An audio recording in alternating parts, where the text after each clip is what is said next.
பழைய மதுரை மாவட்டத்தினுடைய போக்கையே மாற்றிய பெருந்தகையாளர். அவருக்கு உரிய இடம் கொடுத்து கௌரவித்திருக்கிறோம் நம்முடைய பாடப்புத்தகத்தில். இறுதியாக இப்பொழுது என்னென்ன சிக்கல்கள் எல்லாம் இருக்கின்றன, மாமழை போற்றுது என்பதில் ஆரம்பித்து இதில் முடியும் வரை அதில் பார்க்கும் பொழுது நம்முடைய மரபின் தொடர்ச்சி என்ன, இன்று நாம் எங்க இருக்கிறோம், எதிலிருந்து நாம் தொடங்க வேண்டும், எதை விட வேண்டும், எதை தொடர்ச்சியாக எடுத்துச் செல்ல வேண்டும் என்பது குறித்தான ஒரு ஒரு ஒரு கருத்து பரிமாற்றத்தை செய்வதற்காக அந்த இயல் அப்படி அமைக்கப்பட்டிருக்கிறது. அநேகமாக அனைத்து இயல்களுமே அதுபோல அமைக்கப்பட்டவைதான். அறிவியல் தொழில்நுட்பம் மிக மிக தேவையான ஒன்று. 2 செய்திகள் அதில் சொல்ல விரும்பினோம். அறிவியல் தொழில்நுட்பம் மாணவர்களுக்கு சென்றடைய வேண்டும். அறிவியல் தொழில்நுட்பம் குறித்தான அறிவியல் மனப்பான்மை குறித்தான செய்திகள், செயல்கள், ஊக்குவிக்கும் நபர்கள் குறித்தான செய்திகள் சென்றால் வெற்றி கதைகள் மாணவர்களிடமிருந்து இன்னும் கொஞ்சம் அதிகமாகும் என்பதற்காக மிக முக்கியமான நபர்கள் குறித்தான அந்த அறிமுகத்தோடு அந்த பாடம் இருந்திருக்கிறது. அது 6ஆம் வகுப்பில் அது வந்தால் அறிவியல் தொழில்நுட்பத்தில் மற்ற செய்திகள் எல்லாம் 9, 11. தலைமைச் செயலகம் என்ற சுஜாதாவினுடைய கட்டுரை 11ஆம் வகுப்பில் இருக்கின்றது. இனிக்கும் இன்சுலின் என்று ஒரு கட்டுரை, அதுவும் யோசித்து பார்த்துதான் அதை வைக்கும். ஒரு அறிவியல் கட்டுரை அவசியம் தேவை, மனிதர்களுக்கு மிகவும் தேவையானது தேவை. தமிழருக்கு தேவையானது என்று யோசித்து பார்த்தால் தமிழ்நாட்டில் 11% சர்க்கரை நோயால் பாதிக்கப்பட்டவர்கள். முகம் மலரும் நபர்களை வைத்து பார்த்தால் யார் யாருக்கெல்லாம் சர்க்கரை நோய் யாரும் கவலைப்பட தேவையில்லை, அவமானப்பட தேவையில்லை. என்னுடைய 29வது வயதிலிருந்து நான் சர்க்கரை நோய்க்கு ஆய்வுப்பட்டவர்.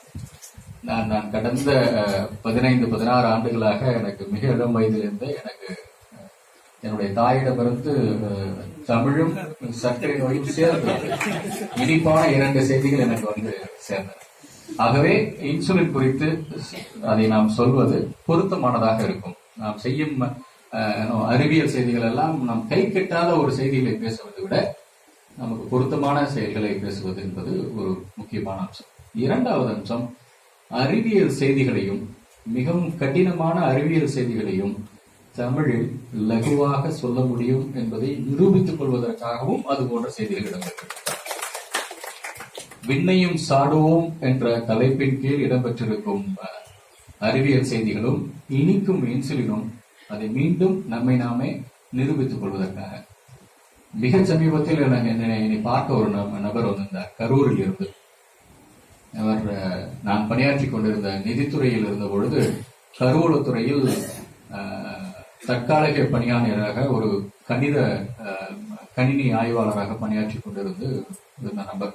எனக்கு பெயரும் நினைவும் முகமும் மறந்து போன நபர். ஆனால் யாரோ ஒரு கரூரில் மிகச்சிறந்த பணியாளராக இருந்தார் என்பதை மட்டும் நினைவிருந்தேன். ஒரு நாள் சனிக்கிழமை என்று என்னை பார்க்க வந்து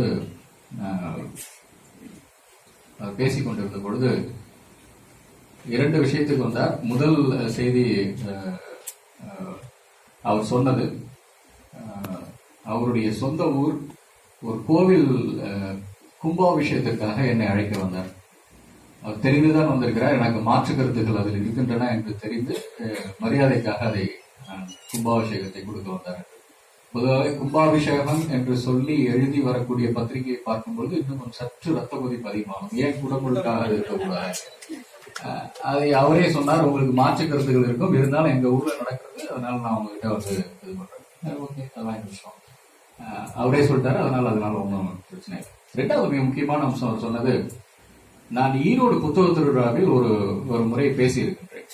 அந்த பேச்சை பார்த்த பின்னால் அவர் தன்னுடைய தொழிலை மாற்றிக்கொண்டார் என்று சொன்னார். ஆச்சரியமாக இருந்தது. நான் ஏதும் தவறு செய்து விட்டானோ என்று யோசித்து பார்த்த பொழுது நான் பேசியது தகவல் நெடுஞ்சாலை என்ற தலைப்பில் நான் ஒரு முறை பேசியிருக்கிறேன். அதுக்கு என்ன காரணம் என்றால், அந்த நேரத்தில் எனக்கு படிக்க கிடைத்த மிக முக்கியமான புத்தகம் பிக் டேட்டா அனாலிசிஸ் பற்றி. நான் அதில் ரொம்ப அதிக ஆர்வம் கொண்டு நான் அந்த தொழில்நுட்ப ரீதியிலான புத்தகத்தை நான் படிப்பதில் ஆர்வம் கொண்டிருந்த நேரத்தில் அந்த நேரத்தில் அந்த புத்தக திருவிழாவில் பேசும்போது வழக்கம் போல இலக்கியம் குறித்தும் சமூகம் குறித்தும் பேசி எனக்கு ரொம்ப சோர்வா போயிருந்தேன். நாம பேசி நாடு முன்னேற போதா அப்படின்னு ஒரு சந்தேகம் கூட. ஏன் தொழில்நுட்பம் குறித்து பேசக்கூடாது? அது ஒண்ணு. 2வது, தொழில்நுட்பம் குறித்து தமிழில் நம்மால் பேச முடியுமா அப்படின்னு எனக்கு நானே நிகழ்த்தி கொண்ட சவால். எனக்கு நல்ல நினைவு இருக்கு. மதுரையில மாவட்ட ஆட்சியராக இருக்க பொழுது என்னுடைய வாகன ஓட்டுநர் ஒருத்தர் முருகேசன் ஒரு கொஞ்ச நாளுக்கு முன்னாடி ஒரு விபத்துல இறந்துட்டார். அவர் வந்து ஒவ்வொரு முறையும் நாங்க கூட்டத்துல பேசிட்டு வாகனத்துல ஏறுறப்ப ரொம்ப பயத்தோட தான் ஏறுவோம். நான் யாரை பார்த்துன்னா அவரை பார்த்துட்டு என்னன்னா ஒவ்வொரு முறையும் நான் பேசிட்டு வர்றப்ப இன்றைய பேச்சில் தமிழல்லாத சொற்கள் நீங்கள் என்னென்ன கலந்து பேசுறீங்கன்னு என்கிட்ட சொல்லுவேன். நான் முடிந்தவரை இயன்றவரை 1 மணி நேரம் நான் பேசினாலும் தமிழல்லாத வார்த்தைகளை பயன்படுத்துவது எனக்கு கூடி குறுகி போகக்கூடிய செய்தியாகவே நான் உள்வாங்கி நான் பழகி வந்திருக்கின்றேன். வாழ்வு இருந்தாலும் ஏதாவது 1-2 வந்துவிட்டால் முருகேசன் பிடிச்சிருவாரு. சோ அந்த அளவுக்கு என்னை சுற்றி இருக்கவங்க அந்த மாதிரி கண்காணித்து வளர்த்திருக்காங்கன்னு சொல்லணும். அதனால நான் வந்து என்ன யோசிச்சேன்னா, ஒரு தொழில்நுட்பம் சார்ந்து என்னால பேச முடியுமா அப்படின்னு எனக்கு நானே கொண்ட சவால். ஒரு ஓரளவுக்கு நல்லா அந்த பேச்சு. அது சென்னை புத்தக திருவிழாவில் பேசினப்ப இன்னும் கொஞ்சம் மேம்பட்டுச்சு அந்த பேச்சு. அதை கேட்டு வந்து அவர் வந்து இன்ஃபோசிஸ்ல இன்னைக்கு வந்து சோழிங்கநல்லூர்ல பிக் டேட்டா அனாலிஸ்டா இருக்கார். கரூர் மாவட்டத்தின் கருவூலத்துறையிலிருந்து டேட்டா அனாலிசிஸ்க்கு வந்தார். எனக்கே ஆச்சரியமா இருக்கு. ஒரு சாதாரண ஒரு ஒரு ஒரு pretty ஆர்டினரி ஸ்பீச் எந்த அளவுக்கு வந்து பல பேர்த்தோட இதை வந்து ட்ரிகர் பண்ணுது. யோசித்து பார்த்தா நாம செய்யக்கூடிய ஒவ்வொரு செயலும், குறிப்பா பாட புத்தகத்தில் இடம்பெறக்கூடிய ஒவ்வொன்றும் அநேகமா எங்கேயோ ஒரு பட்டாம்பூச்சியினுடைய அந்த அந்த அந்த அந்த தாக்கம் வந்து என்னென்னமோ செய்யும்னு சொல்லி திரைப்படங்கள் சொல்லுது. ஆனா பாட புத்தகத்துல அதற்கான பட்டாம்பூச்சிகள் நிறைய இருக்குன்னு நான் நினைக்கிறேன். அந்த பட்டாம்பூச்சிகளுடைய முழு தொகுப்பு தான் நாம கையில வச்சிருக்கோம். ஒரு சின்ன எழுத்தும் ஒரு சின்ன வார்த்தையும் என்னென்னமோ ஒரு பிரளயத்தை உண்டாகக்கூடிய, மாற்றத்தை உண்டாக்கக்கூடிய ஒரு அம்சம்னு நான் நினைக்கிறேன். அறிவியல் தொழில்நுட்பம் குறித்து, அது அறம் குறித்து பேசும் பொழுதும் பார்த்து பார்த்து நிறைய அம்சங்களை எல்லாம் அதில் நாம் இடம்பெற செய்திருக்கின்றோம். அறம் என்று வந்தால் மணிமேகலையிலிருந்து வள்ளலாரிலிருந்து இதய தானம் செய்த ஹிதேந்திரன் வரை நாம் அதில் கொடுத்திருக்கின்றோம். ஒவ்வொன்றும் பார்த்து முத்துக்குமாருடைய மகனுக்கு எழுதிய கடிதம்,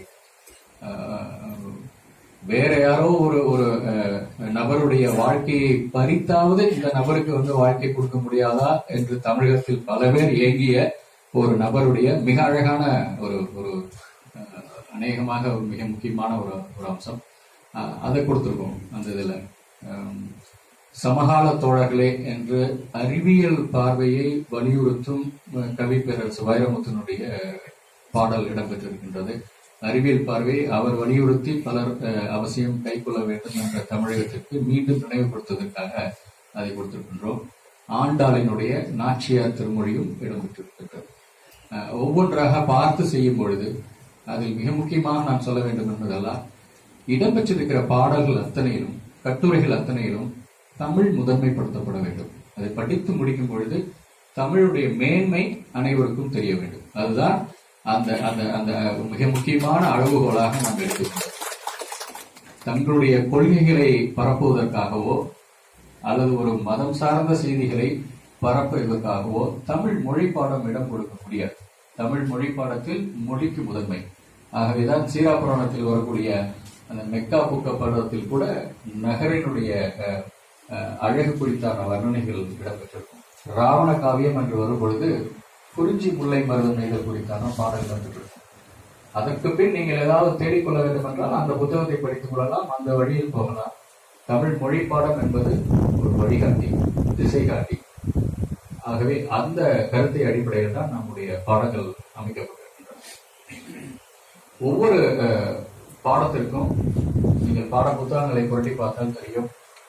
அதுவும் சென்ற சமச்சீர் கல்வி சார்ந்த பாடத்திட்டங்களை பார்க்கும் பொழுது நண்பர் தமிழ்ச்செல்வன் நான் எல்லாம் அதில் ஈடுபட்டிருந்தோம். 10 வருடத்திற்கு முன்னால் செய்த மிக முக்கியமான ஒரு முயற்சி.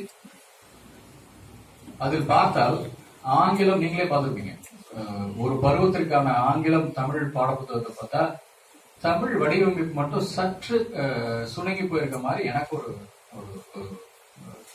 தமிழ் மட்டும் ஏன் வந்து கொஞ்சம் இதுவா இருக்கணும்.